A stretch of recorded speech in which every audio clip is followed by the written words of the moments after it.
de décès de la dame. Elle a voyagé, ils l'ont mis dans un carton, ils ont enregistré le carton comme un colis à mettre en soute. Jésus de Nazareth. Mais c'est vrai, réécoutez ce que maman Sylvie a dit. Oui, elle a dit qu'elle n'était pas dans un... C'était pas un cercueil. Sachez que la compagnie aérienne par laquelle elle est arrivée, c'est un ami tenu par un Libanais.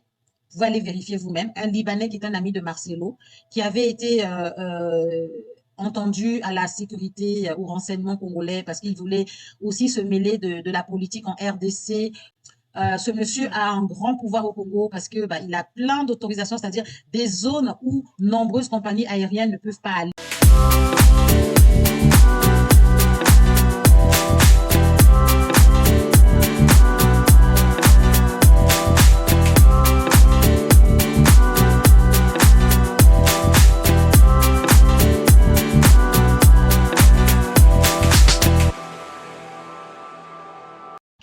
Maman Blanche a été rapatriée comme étant un colis. Comme étant un colis, il y a de vérité. Nous revenons vers Maman Blanche. Elle a été rapatriée comme étant un colis dans une valise. Ah oui. Parce que si elle a été rapatriée comme un corps normal, dans un cercueil, ça allait prendre beaucoup de temps. Il y aura des formalités, des documents à remplir et ça allait prendre beaucoup de temps. Hey, il y a encore une vérité. Il y a une vérité, la famille. Avant de vous dire cette vérité-là, restez branchés sur Efata Télévision. Abonnez-vous, cliquez sur la cloche de notification. Regardez cette vidéo jusqu'à la fin parce qu'il y a des vérités. Cette vérité-là n'a pas été encore dite. Hein. Nous savons maintenant pourquoi ça n'a pas traîné. Pian, pian, pian. Madame Blanche est déjà de retour à Kinshasa dans un sac. Hey, hey. Bonjour à tous et j'espère que vous allez tous bien. Bienvenue sur Efata Télévision. Que Dieu vous bénisse abondamment. Au micro, c'est la vôtre Mianda. Voilà. Je suis là pour vous servir, vous aider à comprendre certaines vérités. Voilà. Ne venez pas nous insulter, nous ne faisons que notre travail. Les gens de la compassion, quand vous venez dans le message pour nous intimider là, est-ce que vous connaissez ces gens même vous intimider? La famille, suivez d'abord et puis on revient.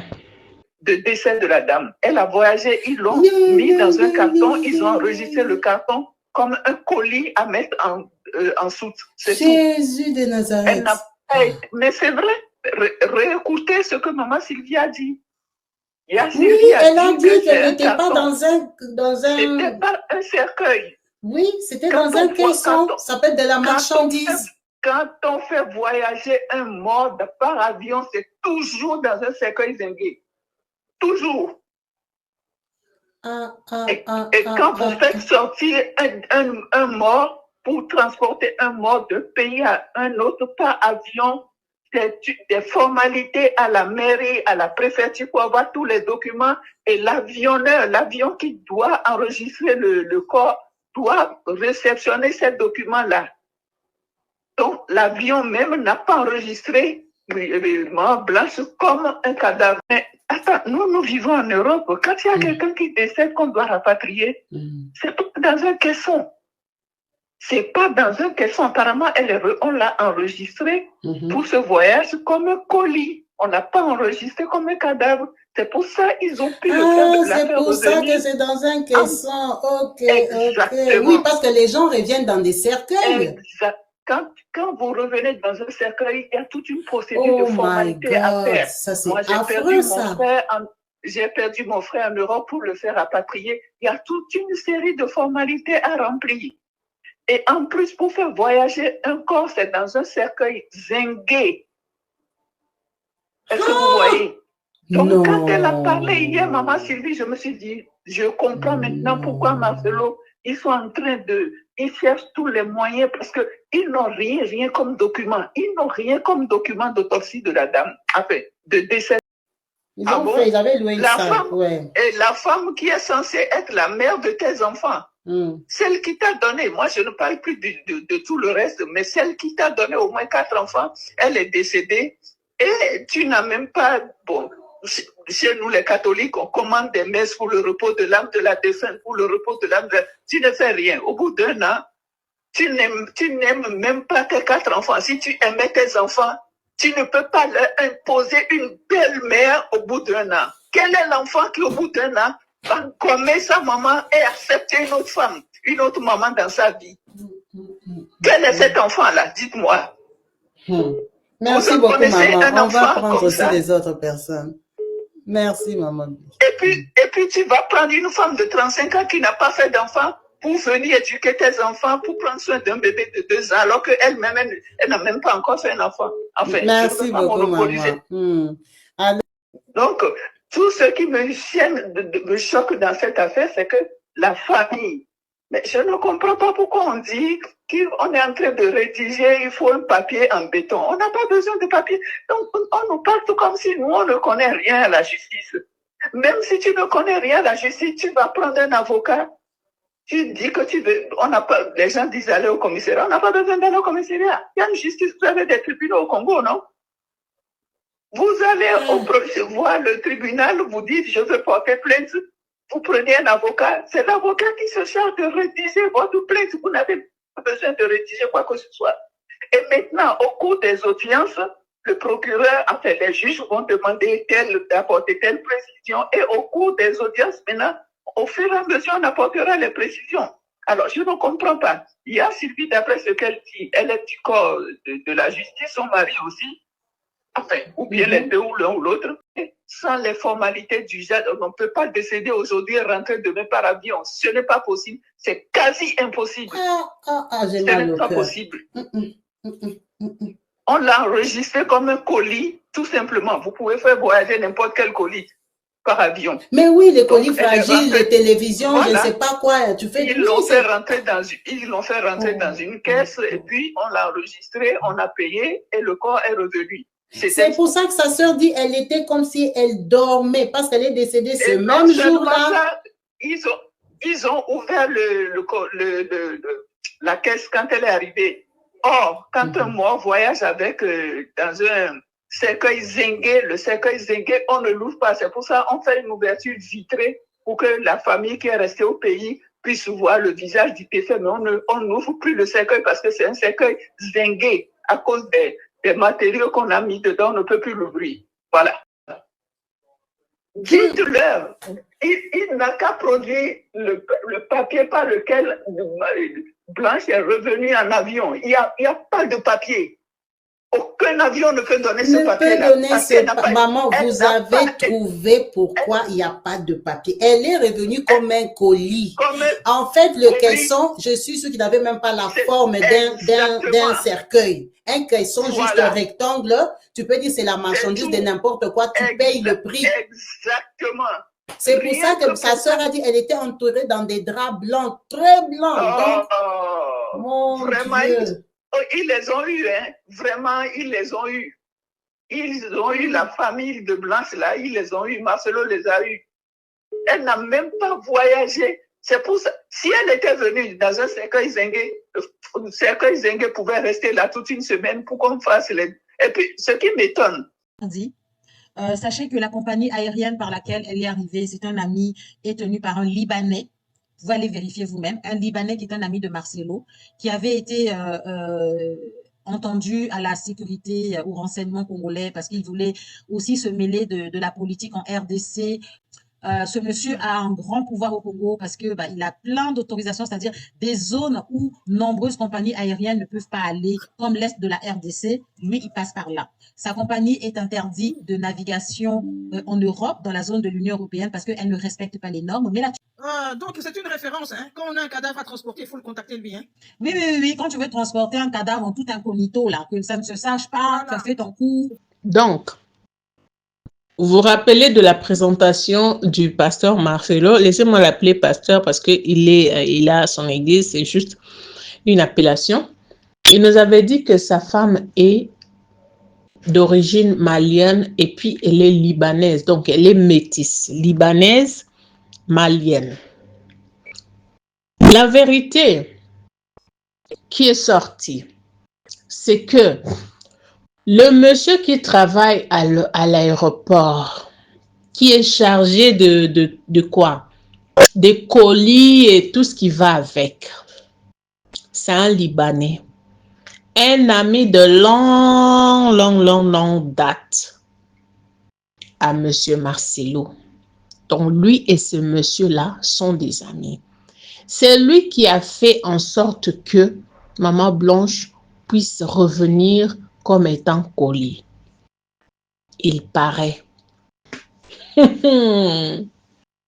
La famille, c'est à vérifier.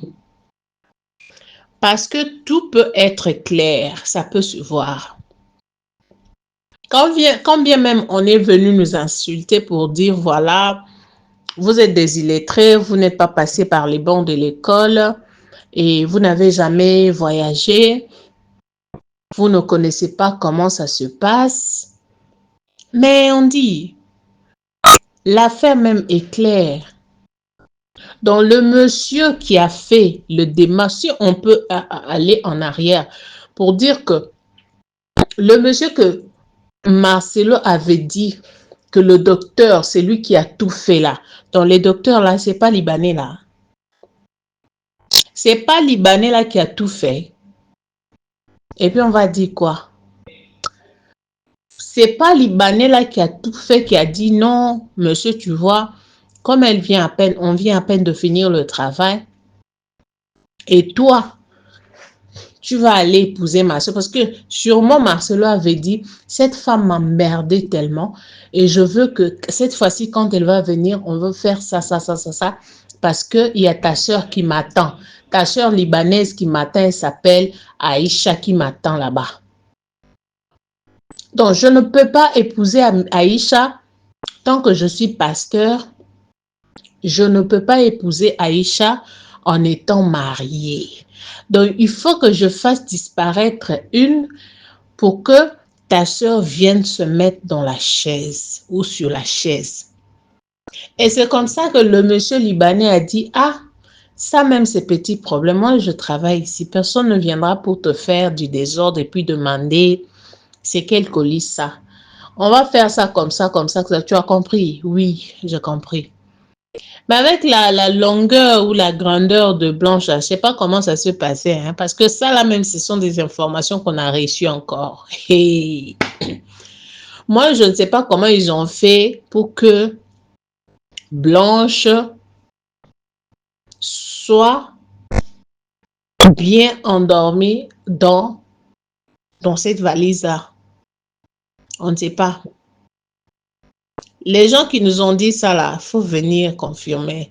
Les gens des informations, il faut nous dire comment ça s'est passé. Mais ce qui est sûr là, ça peut être vrai.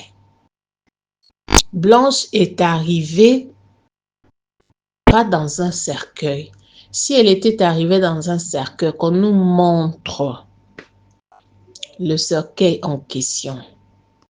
Parce que même dans des pays où nous sommes là, quand quelqu'un meurt et qu'on veut rapatrier son corps, ce qu'on fait là, on appelle comment on appelle ça? Le pompe funèbre là. Ok, ces gens-là, on les appelle et puis quand ils vont venir, et ils vont même vous proposer leur cercueil. Quand bien même vous allez enlever le cercueil là-bas, acheter votre cercueil, ça c'est pas leur problème. On les appelle ici les undertakers. Alors, c'est le undertaker qui va prendre son cercueil à lui ou à elle, qui va vous proposer tel montant, ça là, ça va être tel montant. On ne peut pas faire voyager quelqu'un un cadavre comme ça, on te fait voyager comme si tu étais un colis, on te met dans un sac. Ça se passe pas comme ça, hein, monsieur Kabasele. Toi qui est venu nous insulter hier là, ça là c'est ton message aussi. On ne peut pas faire voyager quelqu'un cadavre dans un sac. Il faut tout, les formalités, les undertakers doivent amener tous les documents, y compris le certificat de décès qui va confirmer que cette personne a été reçue dans tel ou tel hôpital. Cette personne, voilà les formalités et tout, et tout, et tout. Du coup, on a signé, final, elle est morte, elle n'est plus en vie. Et ce certificat-là qui va aussi servir, même à l'aéroport, pour qu'on puisse faire passer le corps. C'est ça. Parce que quand il n'y en a pas là, le corps va passer comment? C'est un processus. Ça se dit comme ça. Procédure ou processus là, prenez ça comme vous voulez. Mais ce qui est sûr là, c'est ça. Ça se passe comme ça, dans les normes. Mais pour Maman Blanche là, tout ce qu'on cite là, il n'y en a pas. Ou bien, la famille, il faut ouvrir les yeux. Peut-être les gens vont venir me dire, toi-même, tu continues avec ces sujets-là. Vous avez mis le délai. Vous aviez mis le délai pour dire que tel délai, ça termine et puis on va passer à autre chose. C'est pas la vie de quelqu'un qu'on parle. C'est pas la vie de quelqu'un. Ou bien, voilà la famille. Je pense que je vous ai fait comprendre. Blanche est venue comme étant colis dans un sac. Si ce qu'on dit n'est pas vrai, alors qu'on nous amène des preuves que Blanche était arrivée comme étant un cadavre. Qui nous montre le photo, le cercueil dans lequel Blanche était quand elle est arrivée, avant qu'on puisse changer le cercueil ici. Ou encore même en Turquie là, on pouvait acheter un cercueil de luxe là-bas, parce qu'il y en a. Mais qu'on nous montre, est-ce que ce cercueil-là, ça venait de Turquie? Ça, c'est une question, hein. En tout cas, moi, je vous laisse. Je ne veux pas parler beaucoup ici et puis on va m'envoyer des avocats. Des avocats là qui prennent, je ne sais pas, un morceau de tissu blanc et puis ils ont mis là-bas et puis ils disent que nous sommes des avocats. Foutez-nous la paix là-bas. Il y a quoi? Merci beaucoup les amis, hein. Merci d'avoir suivi cette vidéo jusqu'à la fin. Laissez-nous dans les commentaires ce que vous pensez de cette histoire. Est-ce que Blanche a été rapatriée comme étant un corps ou bien comme étant marchandise ou bien comme étant colis? À vous de juger. Mettez dans les commentaires. Quant à moi, je vous laisse pour vous retrouver prochainement. Bye!